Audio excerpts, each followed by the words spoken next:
9 em cada 10 mães, pelo menos, reclama da privação de sono. E muitas vão achar que fazer o desmame vai permitir que elas durmam a noite inteira.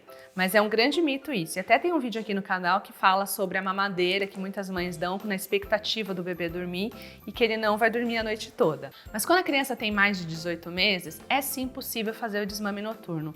Antes da criança, quando a criança tem até 1 ano, o leite materno ainda é o principal alimento. Então é importante atender, e amamentar a criança em livre demanda, e isso inclui no período noturno também. Então, por mais que é cansativo, essa privação de sono e tudo mais, ainda traz muitos benefícios para a criança. Mas quando ela já está maiorzinha, dá sim para a gente evitar que ela acorde para mamar, Não significa que você vai deixar a criança chorando no quarto dela, sem ser acolhida, O que a gente faz no desmame noturno é atender a demanda, o choro dessa criança e fazer ninar ela novamente sem o peito. E muitas vezes ali pode ser o parceiro e parceira dessa mãe, a mãe não gestante, também podem atender essa criança, niná-la, ficar ali, acalmar, até encontrar uma nova forma para que ela adormeça novamente. No desmame noturno, a gente também vai fazer, se você viu o vídeo da semana passada, do cartaz, a gente vai novamente fazer um cartaz com a criança, só que é um cartaz um pouquinho diferente, que a gente vai fazer o dia e a noite, Você pode pegar um cartaz clarinho, mostrando o dia, e aí você vai colar ali tudo que a criança faz de dia. Vai para a escola, brinca, toma sorvete, vai, lê livrinho, joga bola, enfim, colocar ali tudo que ela faz e montar esse cartaz com a criança. E num outro cartaz, colocar ali uma figura, um cartaz escuro com estrelinhas, lua, e colocar uma figura só de uma criança dormindo. Pode ser foto da criança ou alguma figura que você encontrou na internet. E vai trabalhar isso com a criança durante o dia, mostrando que de dia a gente faz tudo isso e de noite a gente faz o quê? A gente dorme, Não precisa mostrar, não precisa inventar mentiras para a criança, passar nada no peito, não precisa a mãe fazer uma viagem, desaparecer da casa, nada disso. Você pode trabalhar de formas lúdicas para a criança entenda que a noite foi feita para dormir.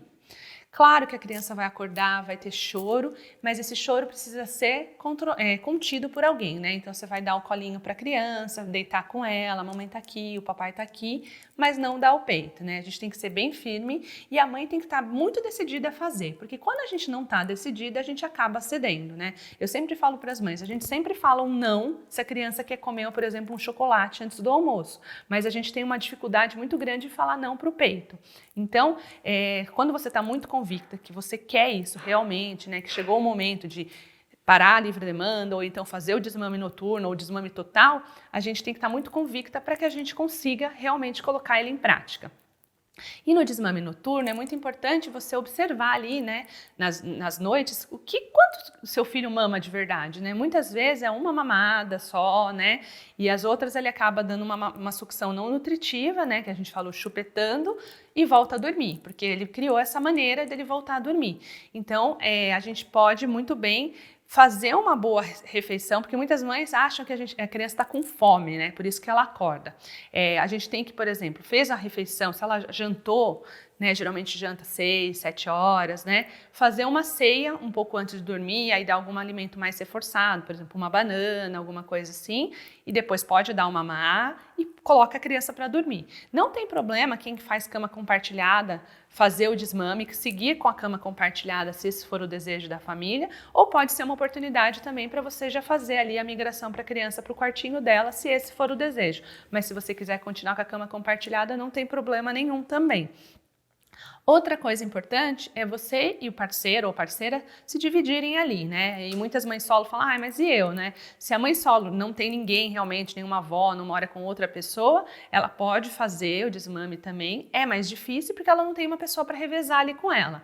Mas quem tem uma pessoa para revezar, é importante que a gente combine, faça combinados, Eu vou atender de tal a tal horário, você de tal a tal horário. E nunca passar o bastão de um para o outro, por exemplo, a Tereza começou a chorar, meu marido vai atender ela. Se ela começar a chorar muito, eu ir lá no quarto e pegar ela, Isso daí mostra que se ela chorar, ela vai ter a pessoa que ela quer ali, que é a mãe naquele momento.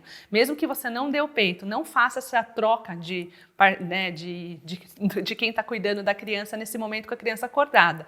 Faça a sua troca no segundo despertar, pode ir a mãe, entendeu? Fazendo essa troca para um não desautorizar o outro, né? Então isso é muito importante. Outra dica bacana é você oferecer água para a criança. Tem até um copinho noturno, mostra para ela assim, esse copinho aqui que tem o desenho da lua, ou da corujinha, ou da estrelinha, qualquer coisa relacionada à noite, é o seu copinho da noite. E aí você vai beber água quando você acordar, porque as crianças também podem acordar com sede, né? Então a gente ter esse copinho ali do lado da cama e ofertar para ela se ela acordar em algum dos despertares. Muitas vezes a criança dá um golinho e volta a dormir novamente. Não precisa dar mamadeira nesse momento, não precisa, né, inventar outros vícios, porque você vai ter que fazer um outro desmame depois. Então não é essa a ideia. A ideia é a criança ser acolhida, mas sem receber o peito nesse momento e outro alimento, sem, né, só a água mesmo. Então fique tranquila que é uma parte do processo, é mais difícil, porque à noite a gente está mais cansada, a criança também, mas esse cartaz de noite ajuda e muito você a fazer a criança entender que a noite foi feita para dormir, né? E eu vou deixar para vocês dicas de 3 livros que falam do desmame como um todo, né? E que podem ser ótimos recursos ali para quem está fazendo ele. Um é o Desmame Gradual da Bianca Balaciano, que é um guia colocando fim na história da amamentação, com essas técnicas que eu falei para vocês, de uma forma bem lúdica, bem bacana. Outro é o da Cris Machado, que é muito maravilhoso, que é A Exaustão Não é Amor, da editora Matrescência, que é um livro que também traz essas mesmas técnicas de uma forma bem lúdica e casos práticos também, bem bacana. E o livro Mamãe é da Mamãe, de minha autoria, que é um livro que traz essas técnicas desses 2 livros, mas para a criança entender tudo que você está colocando em prática de uma forma mais lúdica, né? Que o mamá é da mamãe e que há outras formas ali de você se relacionar com a sua criança, né? Então, o desmame vai ter choro, né? É algo natural que aconteça, né? Mas a gente vai acolher esse choro e atender e buscar outras formas de se relacionar e atender as demandas dos nossos filhos, né? Depois deixa aqui suas perguntas nos comentários que eu vou responder a todos, falando um pouco mais sobre o desmame, o que você tem dúvidas, porque aí a gente também faz outros vídeos trazendo essas dúvidas que vocês apresentarem aqui pra gente no canal.